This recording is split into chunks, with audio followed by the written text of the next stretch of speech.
Before trust became a number, it was a relationship. It was built slowly through repetition, reputation, and memory. You trusted people you knew. You avoided those you didn't. In small communities, trust lived in faces and stories. A shopkeeper remembered your name. A banker knew your family. A lender judged character, not data. Credit, in its earliest form, was not a system. It was an opinion. And opinions were deeply human. They were subjective, inconsistent, and impossible to scale. As cities expanded and populations exploded in the early 20th century, this fragile model began to break. Banks no longer served neighborhoods. They served regions, corporations, millions of strangers. The question quietly emerged: how do you trust someone you've never met? Human judgment had limits. Memory failed. Bias dominated. Decisions varied wildly depending on who was asking and who was judging.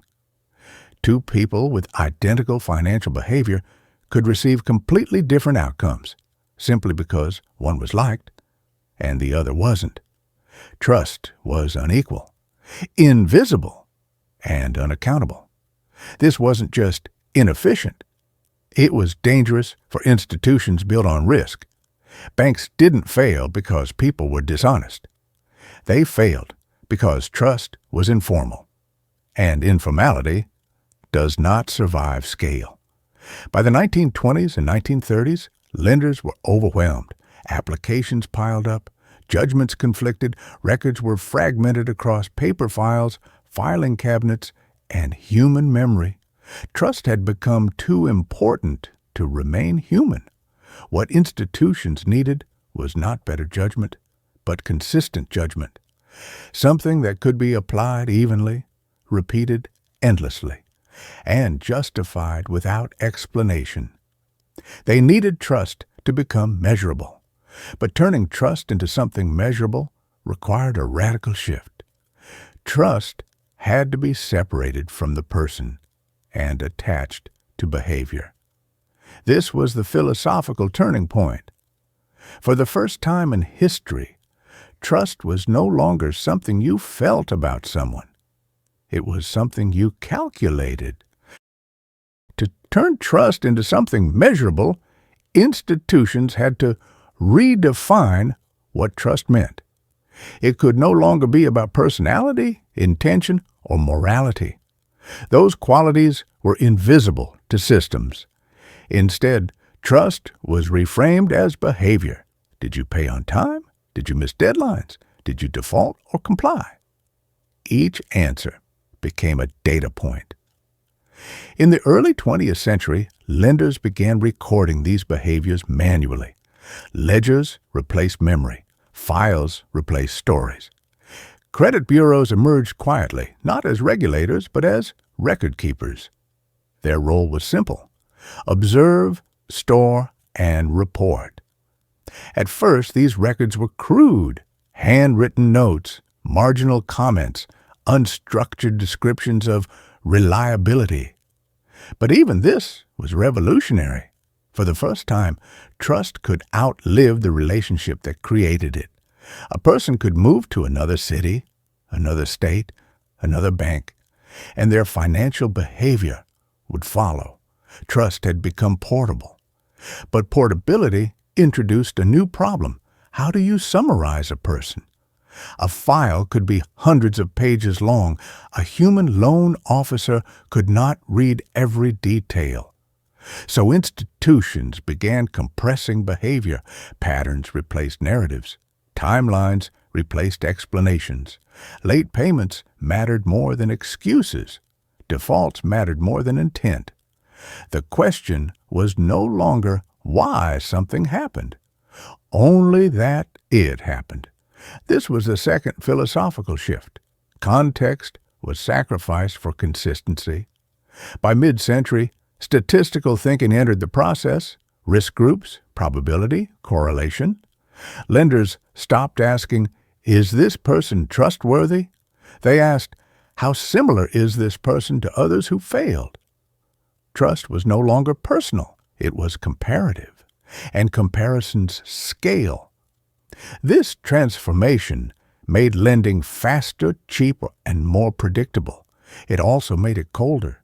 People were no longer judged individually. They were sorted. Behavior was no longer interpreted. It was scored. Trust had become a data set. And data sets do not explain themselves. They only output decisions. Once trust became data, the next step was inevitable. It had to become a number. Institutions didn't want explanations. They wanted outcomes, a single value, quick to read, easy to compare, simple to act on. This was the moment when judgment stopped being descriptive and became computational. Early credit scoring models did not begin with algorithms. They began with classification. People were grouped, age ranges, employment stability, payment history, debt ratios. Each category carried weight, not because it explained behavior, but because it correlated with outcomes. If people with certain traits defaulted more often, those traits became risk signals. The logic was brutally simple. Similarity predicts behavior. As statistical methods matured, scoring systems became more formalized. Linear models, weighted variables, thresholds. Every action you took left a trace. Every trace affected the score. Paying late did not just disappoint a lender, it adjusted your probability. Missing a payment was no longer a story. It was a signal, and signals accumulated. What made the score powerful was not its precision, but its authority. A score did not argue, it did not negotiate, it did not listen, it simply output a decision. Approve, deny, adjust terms. The number was presented as neutral, objective, mathematical. But neutrality was an illusion. Every scoring model embedded assumptions. What behavior mattered, how much it mattered, and for how long it mattered. Time itself became a variable. Past mistakes were not forgotten. They decayed. Trust now had a half-life. This was a profound shift in how society understood responsibility. You were no longer judged only for who you were today, but for who you had been. Statistically speaking, the score followed you silently. Across cities, across jobs, across life stages, it was invisible, yet decisive. Most people never saw their full file. They only experienced its consequences: higher interest, lower limits, rejection without explanation. The system did not say no because it doubted you. It said no because the number fell below a line, and that line was drawn somewhere you could not see. As scoring systems spread, trust became standardized. Different banks, same logic. Different products, same thresholds. This consistency made systems efficient. It also made them impersonal. Appeals became difficult. Exceptions became rare. Once a number existed, disagreeing with it felt irrational. After all, numbers don't have opinions. They have math. By the late 20th century, credit scores were no longer tools for lenders. They were infrastructure. They shaped who could buy homes, who could start businesses, who could absorb risk. Trust was no longer negotiated. It was calculated. And calculation does not ask how you feel. Once trust became a number, it stopped being something people actively thought about. It became something they lived inside. Credit scores did not announce themselves. They did not introduce their logic.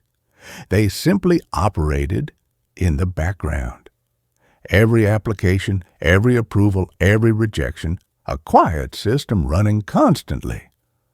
Over time, people adjusted their behavior, not to become more trustworthy, but to remain legible to the system. Payments were timed, balances were managed, decisions were delayed, not because it made sense, but because the system rewarded it. This is how infrastructure works. You don't argue with it. You adapt to it. Credit scores reshaped more than lending. They influenced housing, employment screening, insurance pricing, even access to basic services. A single number began representing financial identity, not who you were, but how you behaved statistically, and unlike human trust, the system never forgot. Mistakes lingered, patterns hardened, recovery took time. Trust was no longer rebuilt through explanation or apology. It was rebuilt through compliance, month after month, payment after payment. This created a new relationship between individuals and institutions, not based on dialogue, but on monitoring. The system did not ask why something went wrong. It only recorded that it did. Life events, illness, job loss, unexpected crisis were flattened into data points. Context disappeared. What remained was consistency. For decades, this trade-off was accepted. Efficiency increased. Risk became manageable. Markets expanded. The system worked until trust in the system itself began to fracture. As people became more aware of how scores were calculated, questions emerged. Who designed the model? What assumptions does it carry? Who benefits from its structure? Transparency became a demand, not a luxury. Yet transparency was limited. Scoring systems could explain variables, but not meaning. They could describe how a score moved, but not what it said about you as a person. The number remained authoritative, but emotionally hollow. This is the paradox of modern trust systems. They are reliable, yet alienating. They are consistent, yet impersonal. Today, trust in centralized systems shows signs of strain. People question algorithms, challenge automated decisions, seek exceptions. But this is not a return to the past. We are not going back to personal judgment. We are moving forward into a world where trust must be both systematic and accountable, where numbers are questioned but not abandoned. Credit scores were never meant to define human worth. They were meant to manage risk. The problem is not that trust became a number. The problem is forgetting that numbers were never meant to be the whole story. We did not lose trust when we built systems. We lost dialogue. And dialogue is the only thing systems cannot calculate. Subscribe and learn the untold truths about the people and events that shaped the 20th century.